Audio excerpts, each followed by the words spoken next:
Salut à tous, j'espère que vous allez bien. On se retrouve une fois de plus pour continuer notre leçon de nombres complexes. On avait dit qu'on devait faire la représentation géométrique des nombres complexes, c'est-à-dire comment placer un nombre complexe dans un repère orthonormé. Alors, sans plus tarder, on va donc débuter notre leçon. Et je dis toujours de ne jamais oublier de vous abonner à la chaîne afin de ne rien rater aucune de nos vidéos hebdomadaires. Alors, la représentation géométrique d'un nombre complexe. Nous avons un repère orthonormé. Ici, c'est l'axe des réels et ici, c'est l'axe des ordonnées. Et les vecteurs de base, c'est le vecteur U et V. Ici, dans les nombres complexes, on ne parle plus des axes des abscisses et l'axe des ordonnées. On parle plutôt des axes des réels et l'axe des ordonnées et l'axe des imaginaires. Ici, c'est l'axe des réels et c'est l'axe des réels. Ici, c'est l'axe des imaginaires. Vous constatez qu'ici, on va placer les réels, et ici, on va placer les imaginaires. Donc, c'est clair. L'axe des réels et l'axe des imaginaires. Alors, si on nous donne un nombre complexe, comme si c'est A plus IB, et je vais placer A ici, et je vais placer B ici, donc j'aurai. Donc, je vais placer ce nombre complexe, mais ça sera quoi ici? Un exemple, un point N. Alors, pour comprendre bel et bien cette notion, on va voir la notion d'affixe et image. On avait dit que dans les vidéos précédentes, on avait dit qu'à tout point M, on associe le nombre complexe. Dès que nous avons un point de coordonnées AB, et voici son nombre complexe. Qu'est-ce que signifie le point M? Le point M est appelé image. Donc, dans le nombre complexe, lorsque nous avons un point de coordonnées, on appelle ça image. Image. Ici, que veut dire le Z? Le nombre complexe Z est appelé affixe du point M. Comme nous avons un point, donc le nombre complexe de ce point, on appelle ça affixe. Affixe. Voilà. Autre interprétation. À tout nombre complexe, on peut aussi associer un vecteur. Ce vecteur de coordonnées A et B. Donc, ce vecteur est appelé image de Z. Image de Z. Les propriétés.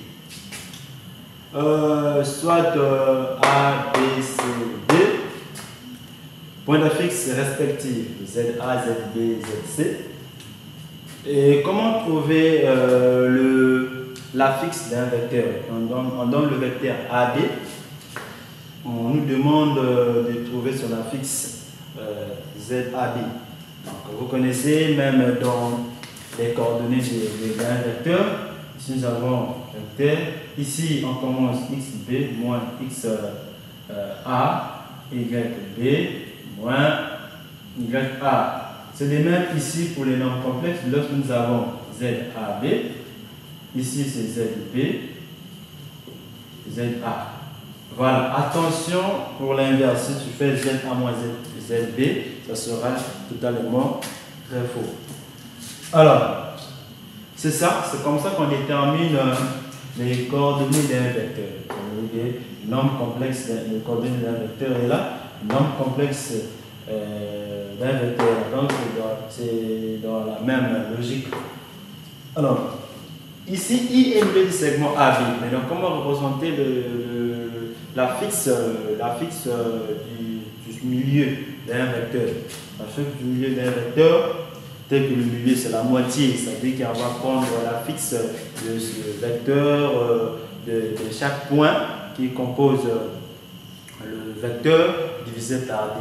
Ça veut dire que ici, comme I est milieu de AB, donc ça veut dire que l'affixe, le nombre complexe de I, ou bien l'affixe I, l'affixe de I égale ZA plus ZB divisé par 2. Donc c'est simple pour trouver le milieu effectivement d'un nombre complexe. Alors, ici, l'affixe d'un barycentre. Okay. Soit j'ai barycentre des points pondérés, tels que vous avez A, B, C, de masse ou bien de coefficient alpha, bêta, gamma.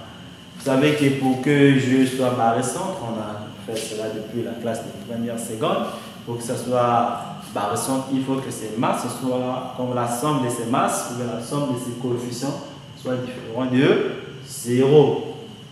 Alors, pour déterminer l'affixe du centre du barycentre plutôt, l'affixe du barycentre, c'est juste à chaque nombre complexe, à chaque affixe d'un point associé avec sa masse divisé par la somme des coefficients pondérés. Donc c'est simple, c'est-à-dire qu'ici ZA avec sa masse plus ZB multiplié avec sa masse et gamma ZC multiplié avec sa masse. Donc c'est comme si on calculait la moyenne. Alors, ici on nous pose une question. Comment montrer que ABC, D est un parallélogramme? Vous connaissez déjà un parallélogramme. Je vais faire une configuration ici. Voici un parallélogramme. Voilà. Ok. Donc A, si je mets A, B, C, D. Vous voyez qu'un parallélogramme, une figure géométrique à 4 degrés, des alliés parallèles. C'est-à-dire que les vecteurs A, B, le vecteur utilisé, le vecteur AB égale à vecteur DC. Ce n'est que normal que ZAB égale à ZDC. Voilà. Donc pour montrer que c'est un parallélogramme, regardez ZAB égale à ZD parce que ça là, ce sont des vecteurs égaux. Du coup, leurs affixes aussi seront égaux. Donc, ou bien, ici, on peut prendre ce côté-là aussi. Donc, AD dans le même sens, égale à BC. Tu vois, ce sont des vecteurs égaux. Vecteurs égaux, du coup, leurs affixes aussi seront égaux. Donc, ZAD, ZBC. Donc, il suffit seulement de démontrer que ZAB égale à ZBC ou bien ZAB égale à ZBC ou bien ZA égale à ZBC. On va confirmer que vraiment le ABC est un parallélogramme. Alors, toutefois, il faut toujours faire une petite configuration, une petite figure pour savoir le sens, pour bel et bien pour voir les vecteurs qui sont égaux, qui sont parallèles des amis. Alors, on a fini avec cette petite partie pour représenter un point dans un vecteur orthonormé et voir la notion d'affixe et image. Lorsqu'on parle d'affixe, c'est juste un nombre complexe. Quand on parle d'image, c'est un point. Et vous savez que le vecteur aussi porte des coordonnées. Du coup, il y aura aussi un vecteur qu'on peut associer à un nombre complexe. Alors, donc, si vous avez toujours des questions, n'hésitez pas à poser-les dans les commentaires. Alors, regardez ici dans la description, on a placé des fichiers, des annales. Vous pouvez juste cliquer pour télécharger. Voici maintenant en face de nous l'exercice, même si c'est long, on va quand même faire l'essentiel. Un exercice qui va nous permettre de comprendre ce que nous venons de faire. C'est un exercice pratique. Alors, sans plus tarder, on va corriger. Solution.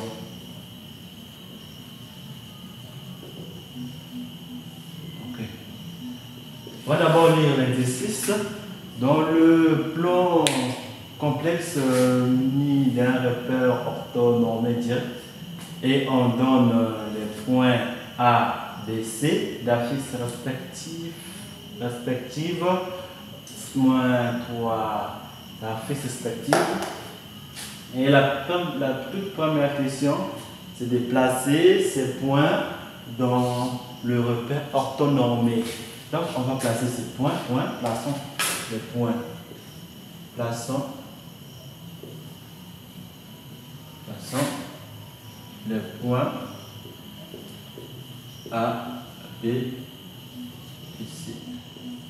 Alors, ils ont donné les affixes respectives de chaque image.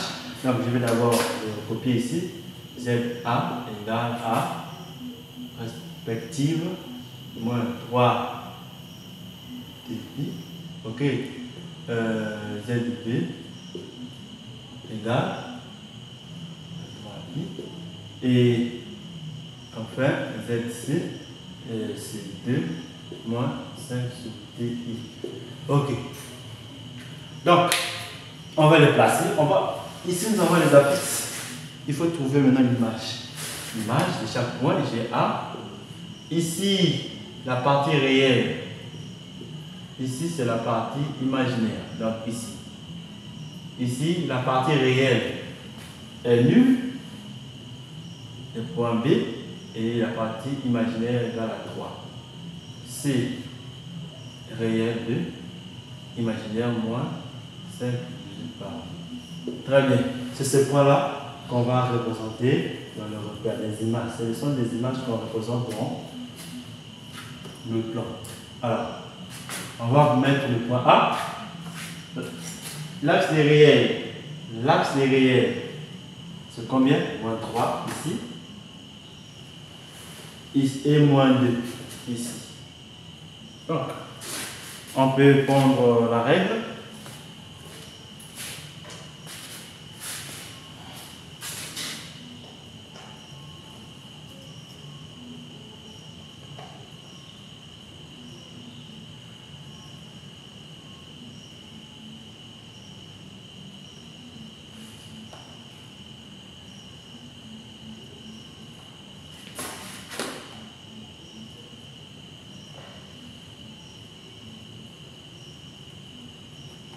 Voilà.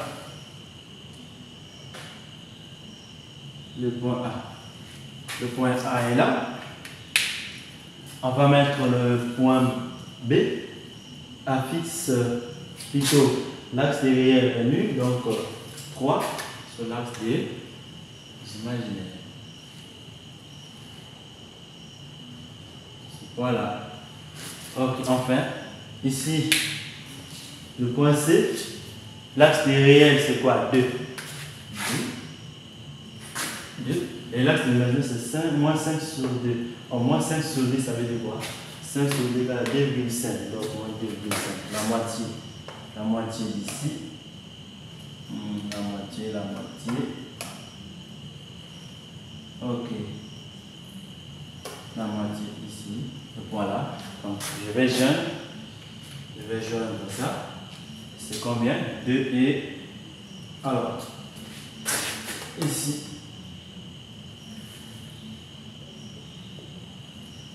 OK.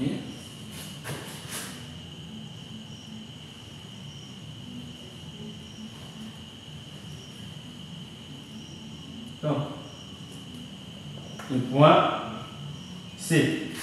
Donc, on a placé les points dans le repère. La deuxième question on demande de faire quoi?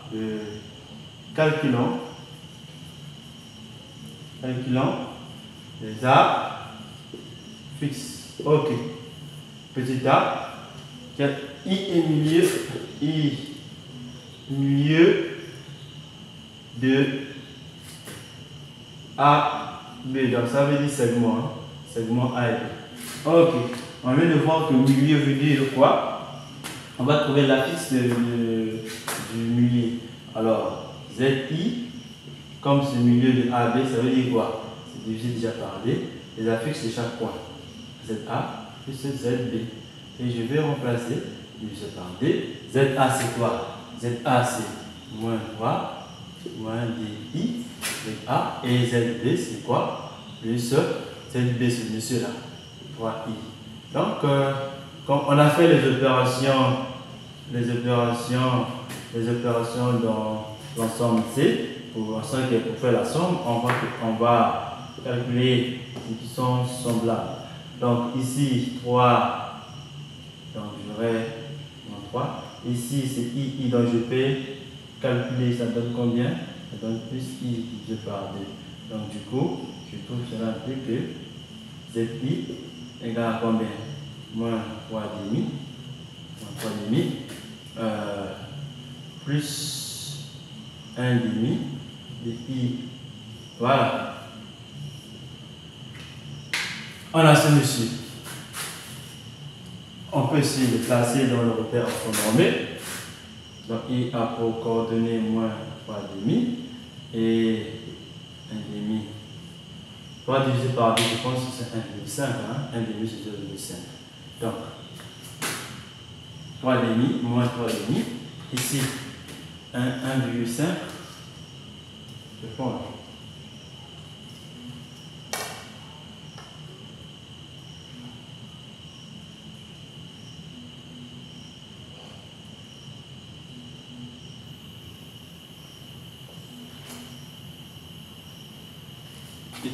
Et 1,5 c'est quoi? 0,5 ici.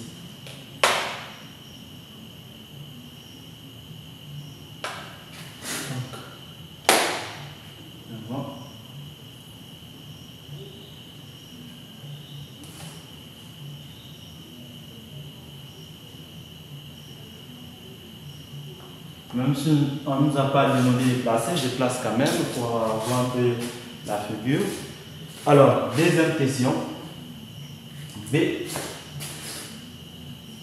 C'est quoi? G. G. Centre de gravité. Centre de gravité du triangle ABC. Voilà, centre de gravité, ça veut dire que voilà, on vient de voir tout à l'heure comment déterminer la fixe du centre d'arrêt-centre. Donc G ceci. Donc comme ce centre de gravité, les coefficients de chaque point égale à 1. Donc on aura 1 plus 1 plus 1. Comme 1 est un élément neutre de la multiplication, ici on aura ZA plus ZB plus ZC. Et on va remplacer 3. ZA, on avait dit que c'est moins 3 moins DI. Et ZB, c'est quoi? 3I, je pense. 3I. Voilà. Enfin, plus 2 moins 5 sur 2. Voilà. On va calculer ce monsieur-là avec ce monsieur, donc j'aurai moins 1, c'est déjà bon. Et ce monsieur-là avec tout ça. Donc je fais d'abord ces deux-là. J'aurai plus I ici. Moins 5, excusez-moi, 5 sur 2I sur 3. Donc je vais maintenant calculer ça. Ok.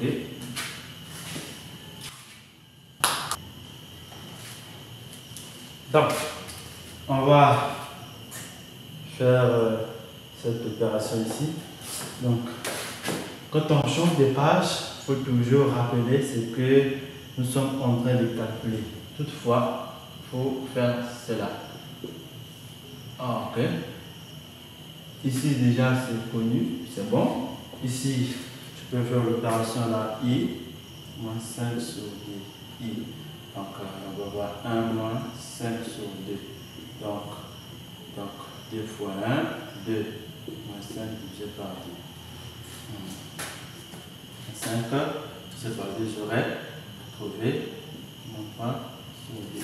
Donc, j'aurai mon 3 sur 2. Là, non? Mon 3 sur 2. Alors, on fait les comptes, j'aurai moins 1 sur 3. Ici, 3 sur 2 divisé par 3. Ok. Donc,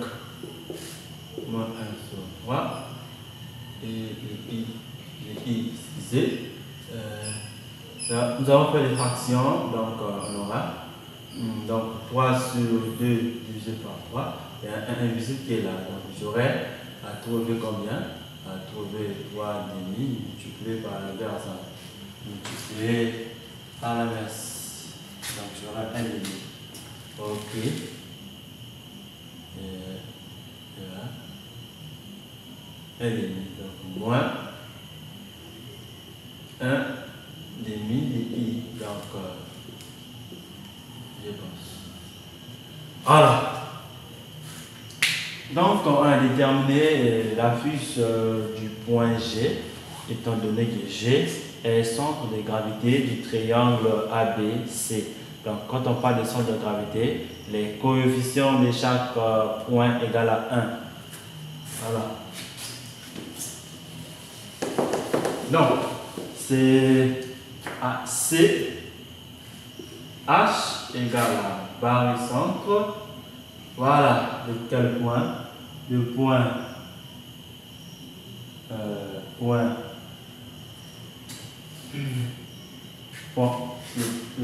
O, le point, le centre, point 2, sur le point encore B, option 1, on fait.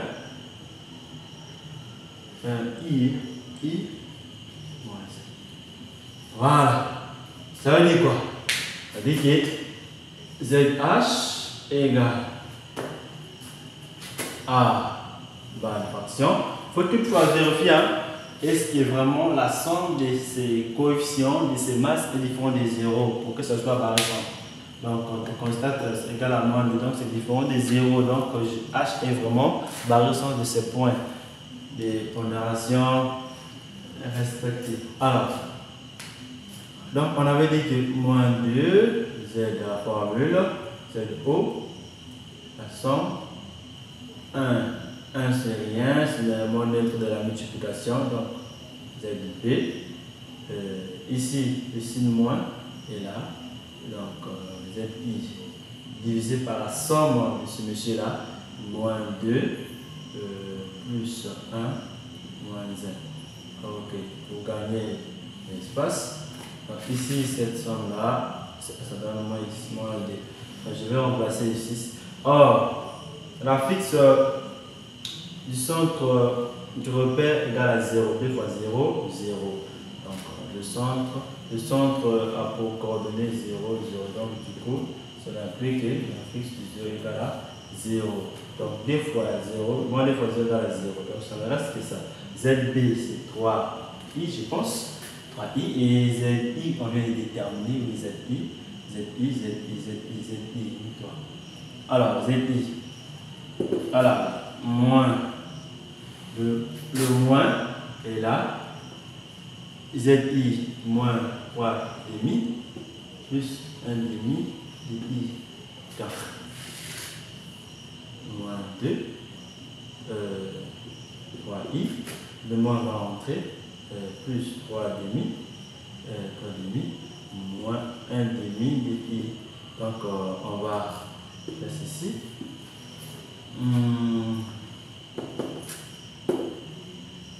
Partie réelle, partie imaginaire.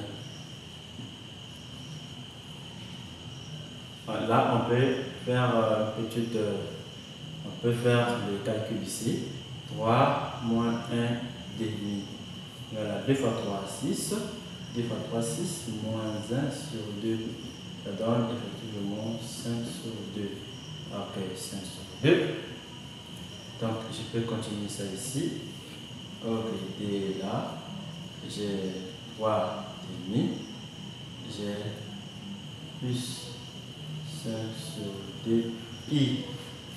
On fait le compte. On va donner à chacun le dénominateur pour que ça puisse respecter la partie réelle, la partie imaginaire, juste pour avoir la bonne forme de nombre complexe. J'aurai donc 3 demi divisé par 2 plus 5 divisé par 2 i. Donc ici, j'aurai 3 demi multiplié par l'inverse. Ici, il y a invisible. Il y a 1 invisible par l'inverse. 1 sur 2. Voilà. Ici, une plus qui est là. Donc, j'aurai 5 sur 2 i multiplié par 1 sur 2. Donc, on va retrouver que ZH égale à combien? 3, 4. Oui, 3, 4. Et puis, ici, plus 5 sur 4i. Voilà. Alors, on a déterminé la fixe du point H. Sachant que c'est le barycentre des points O, B, I. Donc, tout calcul bien fait, on va trouver ça. Maintenant, on nous demande de déterminer la fixe du point E pour que A, B, E, C soit un parallélogramme. Donc ici, E, voilà, la fixe du point E. Très bien. Donc, A, B, et C est un parallélogramme. Voilà.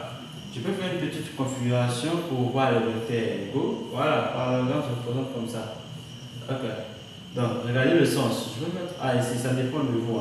Je mets A ici, mais je respecte le sens. Donc, A, je prends le sens direct.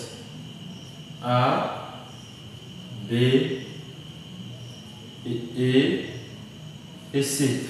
Donc, soit je raisonne par rapport à ces deux vecteurs A, B et C, soit je peux raisonner par rapport à ce vecteur A, C, D, E. Donc, je prends les vecteurs simples, tels que le point C, ce n'est pas trop joli.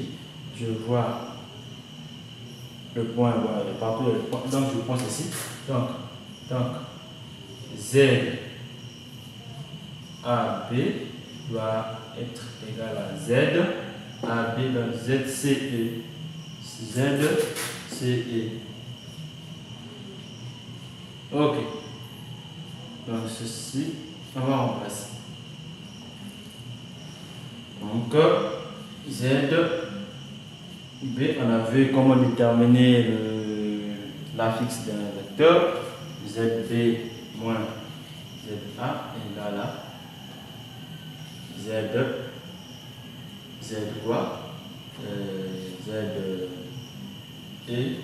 moins ZC. Dans l'inconnu, c'est ce monsieur-là, on va tirer ZE égale.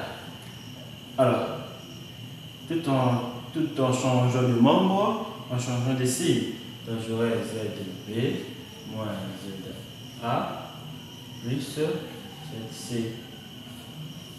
Bon, alors, vous-même, vous allez maintenant remplacer pour faire des calculs pour trouver la bonne réponse.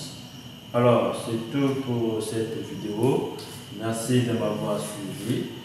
Alors, on nous retrouve dans la prochaine vidéo, là où on va apprendre maintenant ce qu'on avait dit autrefois, le conjugué des nombres complexes et ses propriétés pour bel et bien manipuler les calculs, surtout lorsqu'on va faire les équations de l'ensemble C. Merci.